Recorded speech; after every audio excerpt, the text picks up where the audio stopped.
Hey, what's up guys and gals? This is KaptinFathead coming at you with episode 5 of Remembering Home. And at first I wasn't too sure what to talk about. Originally I was going to have a different subject to talk about, but I'm going to save that for episode 6, which I'll tease about at the end of the video.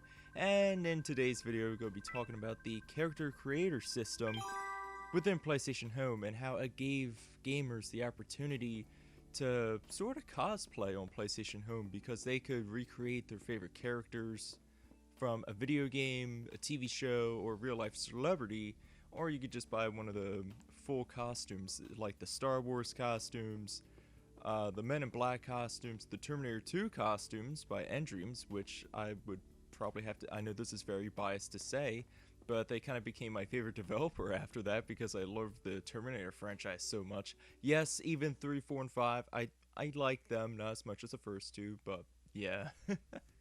The PlayStation Home character creator system gave people the opportunity to really dig deep into making their own custom characters, and you can make them tall, short, thin, big.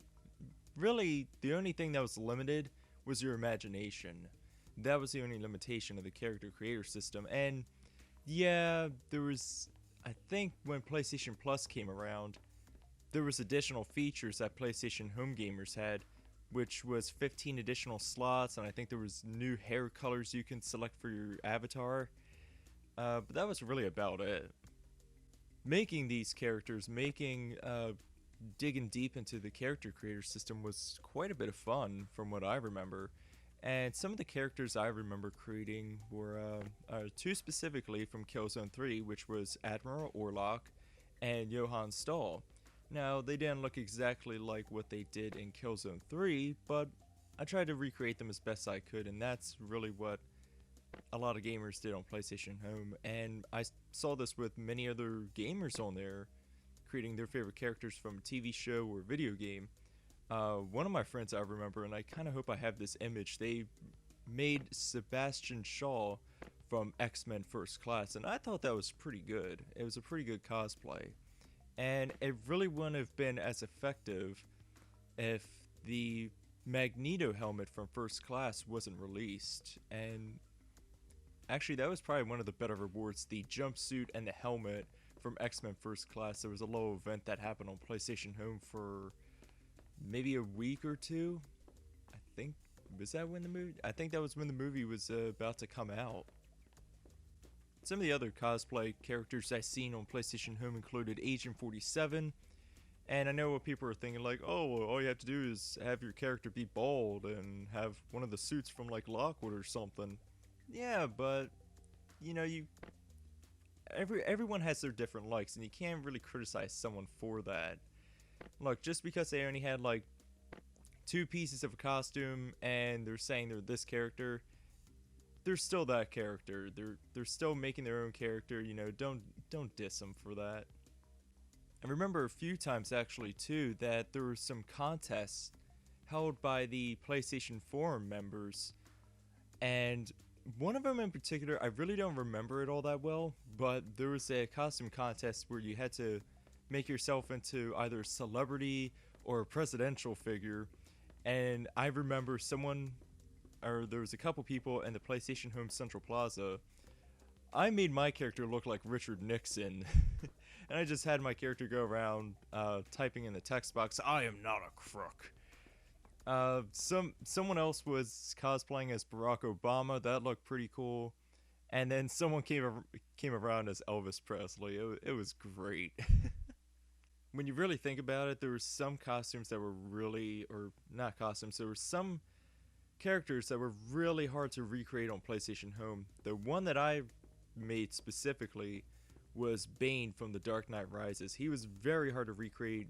You had the bomber jacket, you had the SOCOM camo pants where you can make him look really militarized, but definitely the hardest part was just the face mask, because at the time when I made him, there really wasn't anything on PlayStation Home where that could be like a full face mask.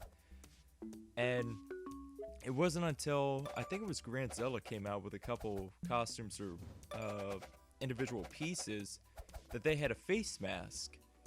And it only covered the nose and the mouth area, but when I previewed it on the Bane character that I created. I thought this is probably is going to be as close as I can get to remaking Bane on PlayStation Home. So I did that, and whenever you walked around, people would say, "Ah, that's Bane from The Dark Knight." And that was another cool thing about PlayStation Home, was that, you know, you could really start talking with people just based off of the costume that you had. Another friend of mine made Harley Quinzel, which was a great looking cosplay. You know, you're going around on PlayStation Home as these other characters from other sorts of mediums or media, and you could just instantly get a conversation going from that. It was great. It really brought some people in the community together, for sure. People would ask, "Oh, where'd you get this costume piece from? Where'd you get that hairstyle from?"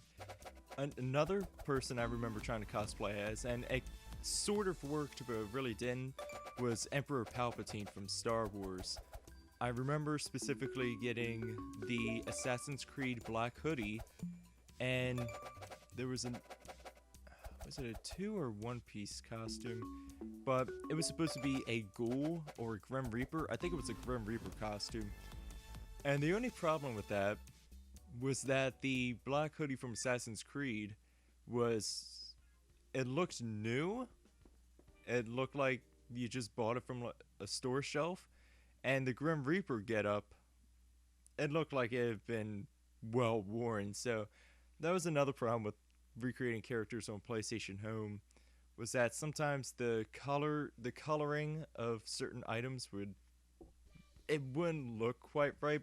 You understood who they were trying to cosplay as, but at that point you kind of wished, hey, I really wish I could have just gotten that article of clothing and then could select a color from it. That was probably the one gripe that a lot of people, including myself, had with buying clothing on PlayStation Home. There should have been multiple colors given to you instead of having to pay for the same exact suit, the same exact pants, the same exact shirt, whatever, just in a different color for an additional $1.49. That was a bit ridiculous. Overall, though, making costumes on PlayStation Home was a lot of fun, and honestly, if I had to do it all over again, there's no question I would do it all over again. So I think I'll end the video right there. This is probably going to be one of the shorter Remembering Home videos, but I do hope you enjoyed. I'd like to hear what you guys and gals did on PlayStation Home as far as creating character costumes. Like, what were some of your characters based off of? Like, who did you try to recreate on PlayStation Home? I'd really like to hear that. I definitely would like to hear that. And also, the next video of Remembering Home will be kind of a travel back in time to, I'm hoping this is the right time, 2009, when Xi was released, or XI, however you wanted to pronounce that. And it kind of has to do with some of the other PlayStation Home type games coming out, like Atom Universe and Nebula Realms. So that's why I wanted to save talking about Xi for a Remembering Home video, because originally I was just going to make a separate video on its own, but I thought, you know what, that'd be a pretty fun topic to remember about Xi on PlayStation Home. So I'll end the video right there. I hope you all enjoyed, and I'll see you all next time. Peace.